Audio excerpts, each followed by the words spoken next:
Welcome back. You're watching the Urban Debate on Mirror Now. Faye D'Souza, thank you for joining us in the story that we're tracking. At 9 p.m. tonight, Chidambaram, former finance minister, is in Tihar Jail, something he and his lawyers fought desperately to avoid.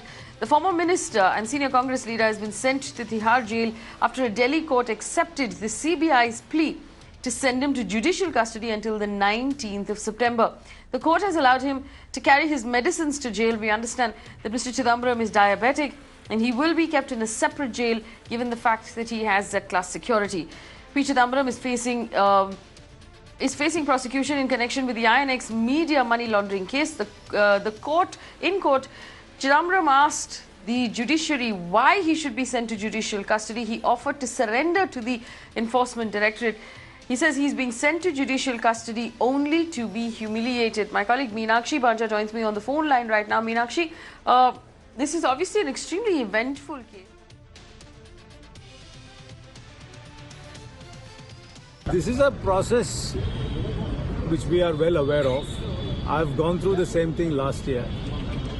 So we'll go through this process, and I hope to have my father back home very quickly.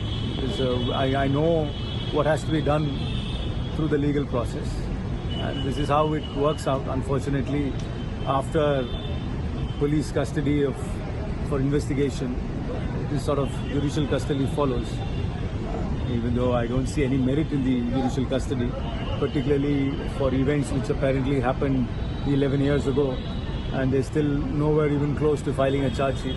And I reiterate once again that both the Aircel Maxis and the INX case are non-cases, and they will never see the light of day. They'll never be, I don't think proper charge sheets will ever be framed.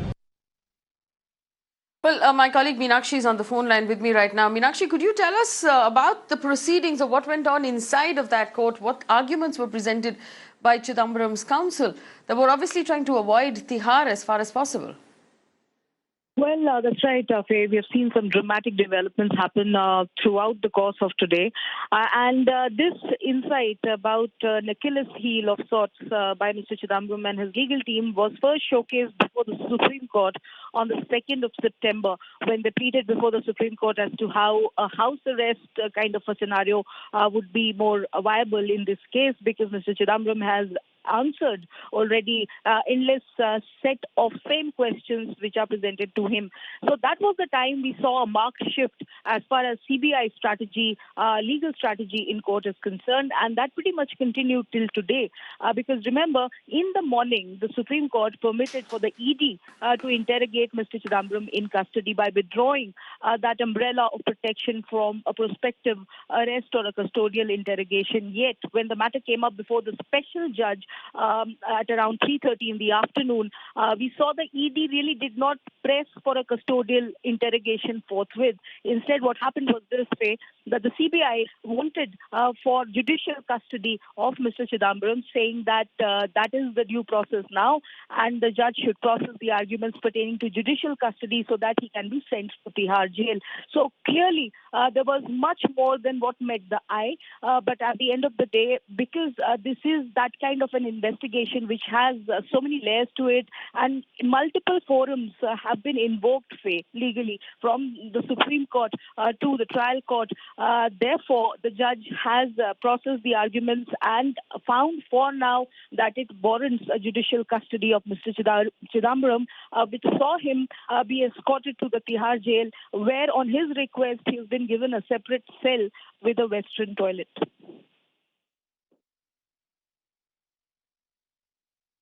All right, Meenakshi, thank you for that update. Meenakshi Bhanja, my colleague, bringing us the details of what went on in court as Mr. P Chidambaram was sent to Tihar Jail for judicial custody.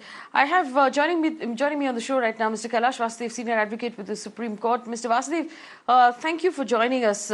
I just want you to help our audience understand this matter of judicial custody.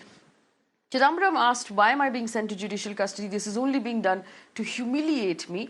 The Congress has maintained up till now that this is just vendetta politics. But the truth is, this is an order that came from a court. Would you help us understand how this happened, as in what this judicial custody was and why it was necessary at this point?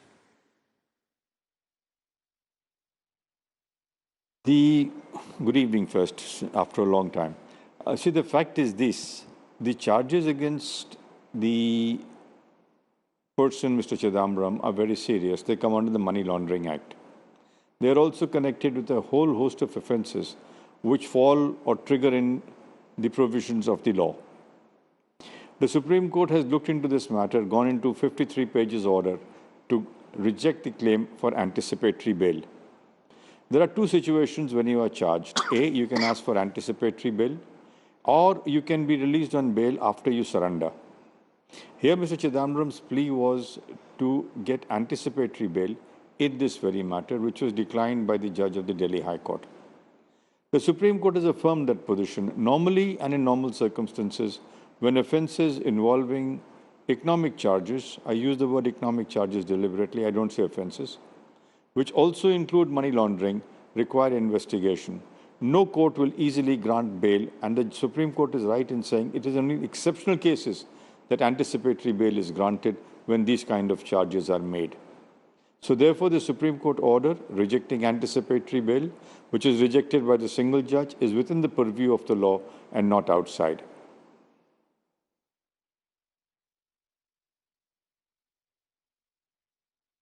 Right, and Mr. Vasudev, from what you're looking at right now, and this is, yes, go ahead, please.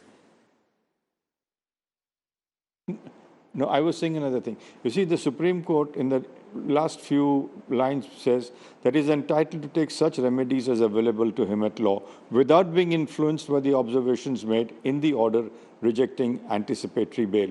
So the entire question of bail is available to Mr. Chidambaram. He can invoke the provisions of the CRPC for obtaining bail in accordance with law. That is what the court says. I mean, I see nothing wrong about this order insofar as the merits or the rejections are concerned. That's the legal position, and that is what is the correct position. Right. And Mr. Vasudev, this is an important point right now to put before our audience, because the Congress party has maintained, given that Mr. Chidambaram was arrested and has now been sent to jail, Mr. D.K. Shivkumar, senior leader of the Congress in Karnataka, also taken into custody by the ED. They've maintained that this is vendetta prosecution. Now, we have to make it very clear to our audience that this is an order that came from a court, and hence, technically, cannot be vendetta prosecution because the court is not part of the government. See, when a court decides a matter, it is not looking into the vendetta or otherwise. It is looking strictly into the nature of the charges, the allegations and imputations made, the first information report lodged, and the investigation which has taken place. When investigations take place in a first information report which has been filed, what you call an FIR, the court has taken a view of its own. It is looked into it. I mean, if you see the order, it looks into everything and yet goes on to say by caution, don't look into this for the purposes of bail. Whether it's Mr. Chidambaram, it's Mr. Shivkumar or whoever. See, the gamut of the situation has taken a very nasty situation in our country. I mean, I can recall in these many years at the bar that there have been innumerable instances where people of political positions have been sent into custody. Investigations are carried out.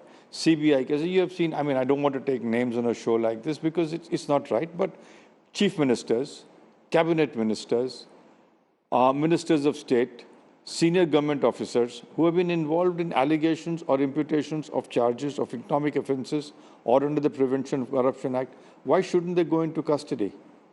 If there is a feeling that they have violated the law, if there is a charge of this kind, which is of a various, because you see in this case, the charges that against a grant of 4.06 crores, more than 300 crores have come in. So it becomes a matter of investigation.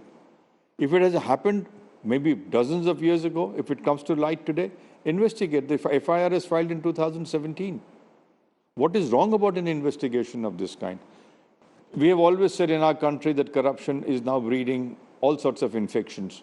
Why shouldn't we stop corruptions to avoid the infections? We are going through difficult times, but that doesn't mean that we allow people who have played games or who have played around with us, who have played around with the economy of the nation for personal benefit. Let them be investigated. If there is nothing found against them, they'll be acquitted. Right? To turn around and say these are political vendettas and all, that's not an issue which the court is concerned with. The court is concerned with what is before it in the charges which have been framed, the FIR which has come, the investigation which has taken place. It's not concerned with the political aspects of any such charges.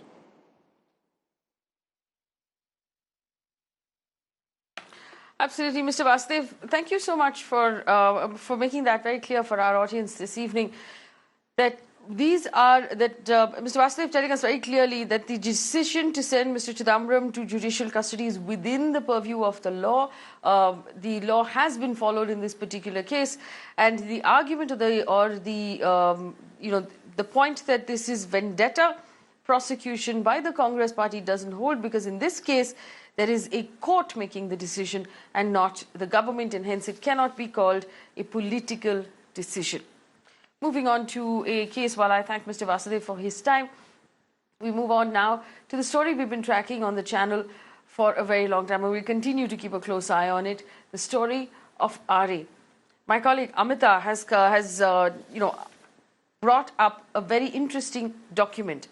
Now, it was suggested back in 2015 by a two-member state-appointed committee on Aarey that if Aarey was in fact cut down for that metro shed, that there would be severe flooding in Mumbai city.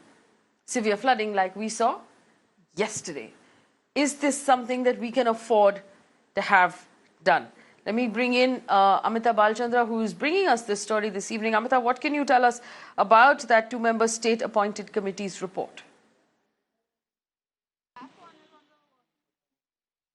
Well, this is the report that I have at this point. It was, formulated by the two-member committee appointed by the state government, one from NIRI, one from IIT Bombay, and both of them have voted against a car shed being set up in Aarey. They very clearly made a couple of points. One, the fact that the entire area of Aarey is ecologically sensitive, that there is biodiversity that needs to be conserved. The area that was demarcated for the car shed is near the catchment area of Methi River, which will overflow in heavy rains, then leading to a flooding of Chakala and International Airport in the areas nearby. Something that we saw yesterday itself, where Methi River crossed its danger level. 1,300 people had to be evacuated from Kurla, and they say that if the entire area is concretized, that is going to happen, and we'll see a repeat of that again and again. And they've also gone on to mention that there are other sites like Kanjurmarg site, for instance, a land parcel that the government says is under litigation, and perhaps that would be a better option than Aarey Metro car shed. They also talk about how these trees need to be conserved, considering it's indigenous heritage trees, and have voted against cutting of those trees. And despite that, in 2015, when this report in fact came out, was submitted to the government went on to say that they would go ahead with Aarey and not consider other sides. And they've also now gone on to say that Kanjurmarg is under litigation. I have with me, Faye, today a couple of people who've been fighting and bringing awareness on climate change itself. I've been talking a lot about flooding especially, and they're part of Fridays for Future group. I'm just going to get in some voices right now. If I can come to you, this is a report that we've now discovered where in 2015 itself they said that, floods could take place, and that's something that we saw yesterday as well. So at some level, are you disappointed that the government is going on with this project despite experts recommending against it? Well, it's very simple and it's very basic. We learned it in the fourth standard, water cycle. It might rain anywhere, anytime, and if the water levels outside the city are too high, then water won't go down, because water flows from a high to a low point. And if the water doesn't leave, then per day, I think some math was out there which said that 870 crores per day will be lost if we take a rainy day chutti. And so I don't think it's really worth doing something that is completely against nature, especially when you don't know when it's going to rain or not. And if I can quickly get in a point from you, the fact that the report also talks about conserving biodiversity. We've seen how experts, including the two members who resigned, saying that this entire area needs to be conserved. Yeah, so Aarey is not just about the trees, it's about even the biodiversity thriving on the trees. And several scientific reports have shown more than 150 to 200 species found there. Also, the area spanning about 1,200 hectares is a floodplain to the Mithi River. Floodplains are very essential for coastal cities because we have the excessive tide coming in. So, if you really go and destroy a floodplain area, you're asking for doomsday. So, yeah. And do you believe that there was lack of planning as far as the BMC was also concerned in terms of stormwater drains in the city? We've seen yesterday that 1,300 people had to be evacuated. Yeah, absolutely. I mean, the municipality in this city has spent over, 1,500 crores between last year, that's June 2018 to June 2019. But I mean, one has to ask the question, where is the accountability? Because look at how many incidents of deluge we've already had, maybe 5, maybe 6 now. One has lost the count. So there is an absolute breakdown on city planning, and then we are also talking about losing our existing carbon sinks, which is Aarey forest. So when people talk about Amazon globally, let's talk about what is our local Amazon and what does Aarey actually stand for, which is the roots holding this entire the area, and it's really important for the environment.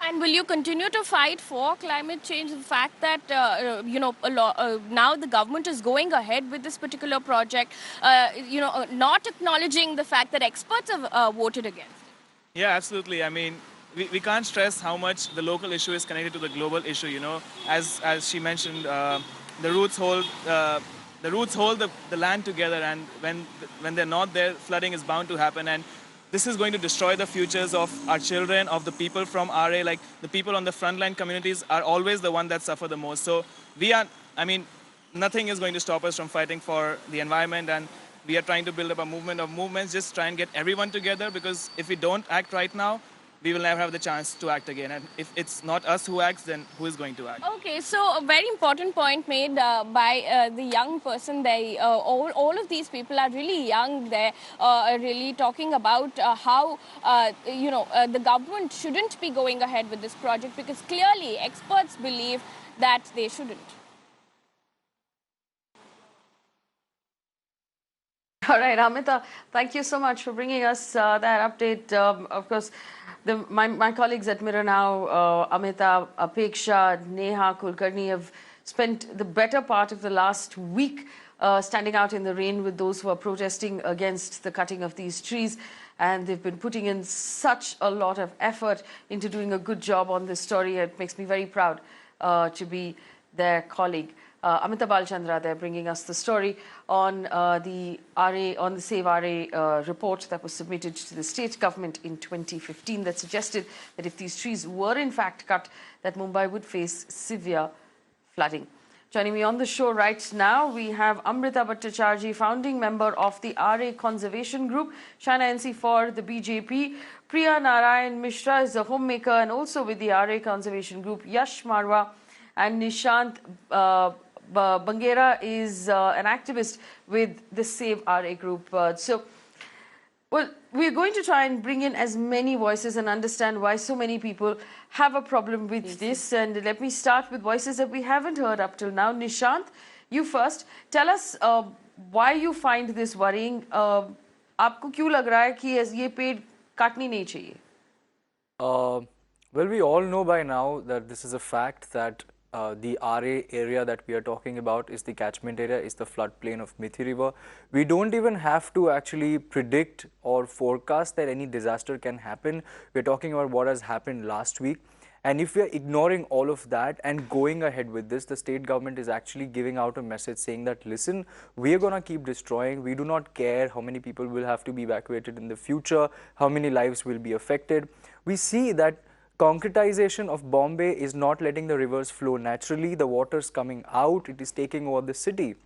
And this is the fourth time the Mumbai, the city has actually got disrupted because of the rain. It's very important to actually sit right now here and talk about it as it is raining outside, and I'm not sure how much time will it take to go home, and we are just destroying forest. So it's absolutely important for us, especially because there are options that we are not considering.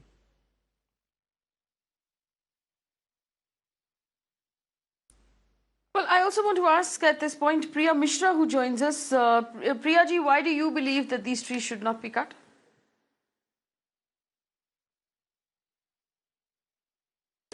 Well, the trees are just one part of Aarey. The other thing is a city like Bombay, which is completely concretized, the very few open spaces are SGNP and Aarey. Now, if you start taking away bits and pieces little by little, then you're not going to be left with anything. And Mumbai aspires to be a global city. What kind of quality of life are you going to give it to the citizens if you take away even these remaining few green spaces? It's not just enough that you have transport facilities or other infrastructure, even green spaces, spaces for children to play in. Where people could go to take a break, take a picnic, even that is equally important. So if you do have an alternative and yet you insist on going ahead and destroying one of the few spaces remaining, then it doesn't make sense when the government claims that we're working for citizens, we're working for your future, the metro is going to solve a lot of your problems. Of course, metro is going to solve a lot of problems, but there are other problems as well, problems of pollution, problems of flooding, and Aarey is a critical component of that.